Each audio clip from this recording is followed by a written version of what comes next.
Calçadão, hoje é dia 23 de julho.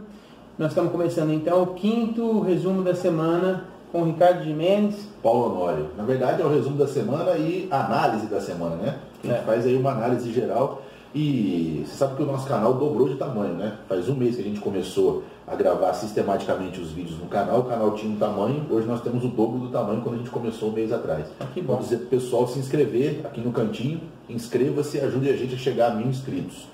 Mandando abraço, Paulinho, para a doutora Flávia Mesiara, que está sempre na luta, advogada, combativa, feminista, para o pessoal dos direitos humanos da OAB Ribeirão, o grupo de advogados jovens, na luta também em defesa dos direitos humanos aqui na cidade, que muito precisa. E mandar um abraço para o Fernando Braga, do Jornal da Vila, sempre lá em defesa da Vila Tibério, presente nas redes sociais. Grande Braga, um abraço, Braga. Bom, o primeiro assunto que a gente colocou aqui é a questão do puxadinho na Câmara, o anexo que foi feito para acomodar os vereadores.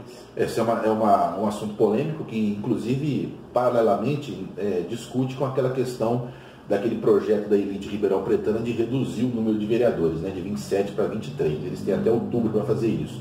Na verdade, no ano de 2015, a Câmara era presidida pelo vereador Walter Gomes, que acabou depois se envolvendo na Sevandija e tudo mais. O Walter Gomes aprovou esse projeto de construção de um anexo para acomodar os gabinetes dos vereadores. E o Lincoln Fernandes, que é o presidente atual, ele promete a inauguração do anexo agora para agosto. Só que é o seguinte, né? De 2015 até agora, foram gastos 8,5 milhões de reais dos cofres públicos para poder fazer esse anexo. E o que o Lincoln Fernandes diz, né? Que, tudo bem, vai passar os gabinetes para o anexo, que é na parte de trás. O que vai acontecer com o espaço aqui da frente? Eles querem criar tipo um centro de atendimento ao munícipe. Então tem várias ideias lá. Levar para lá uma subsede da OAB, levar para lá um poupa-tempo, levar para lá um auditório que as pessoas podem usar. O que a gente diz aí nessa notícia, né? Que é uma notícia que, na verdade, reforça aquela característica que você também sabe bem da Câmara de Ribeirão Preto, e não é só da Câmara de Ribeirão Preto, são de vários legislativos do Brasil, esse caráter assistencialista, né? Tem exemplos de legislativos fora do Brasil, muito mais enxutos, e que fazem um trabalho com mais eficiência. Que trabalho? O trabalho de fiscalização, de propor políticas públicas, né? E propor leis, que é o trabalho que o vereador tem que fazer. E não tem essa questão assistencialista que a Câmara de Ribeirão Preto acaba aumentando com esse tal de puxadinho, né? E um anexo para os 27 gabinetes, sendo que vai reduzir para 23. E nós comentamos semana passada que o orçamento da Câmara este ano, para 2020, né, aprovado esse ano, é de 73 milhões de reais.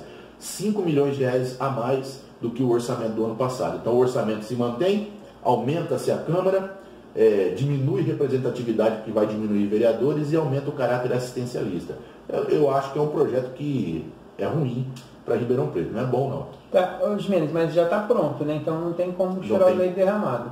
De qualquer forma, eu penso que não é a estrutura física do prédio, a arquitetura, que vai deixar ou não de ser assistencialista, né? Isso é uma questão de caráter mesmo da composição dos vereadores que estão lá. Precisaria de ter uma outra iniciativa para poder minimizar esse caráter assistencialista. Eu acho que a redução de vereadores até aumenta esse caráter assistencialista, porque você vai fazer com que os vereadores que sejam eleitos sejam vereadores financiados pelo poder econômico, que essa é a lógica da nossa reforma eleitoral que teve nos últimos anos.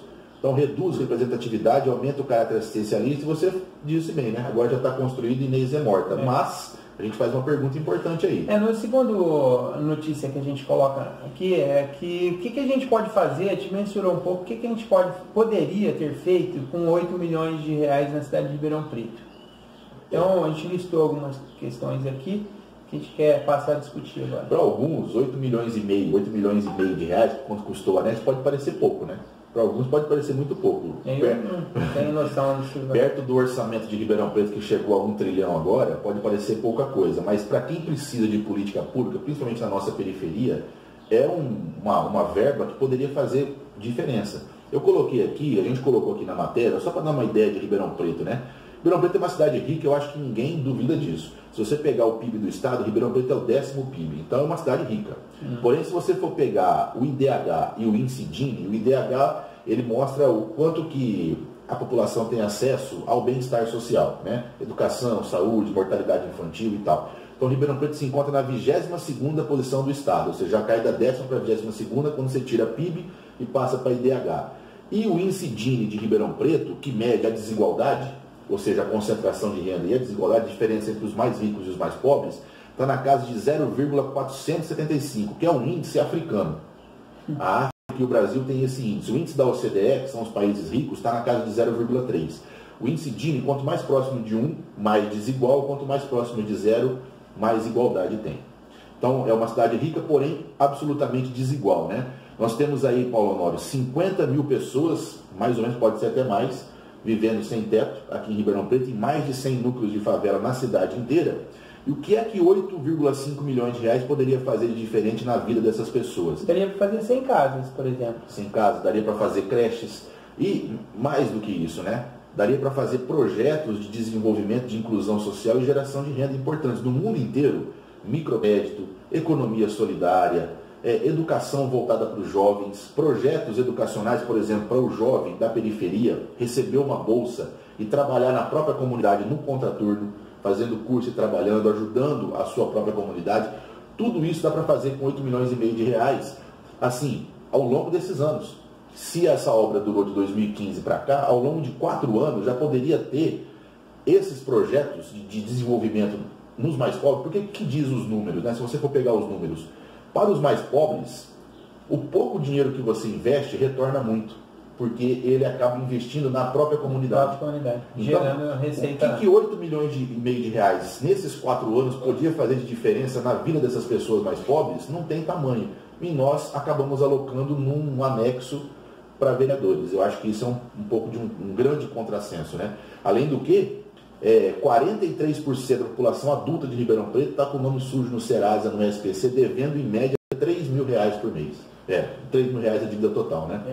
Então, assim, é só um valor que foi usado que poderia ter sido melhor pensado. E fazer a diferença na vida das pessoas que mais precisam. Tá.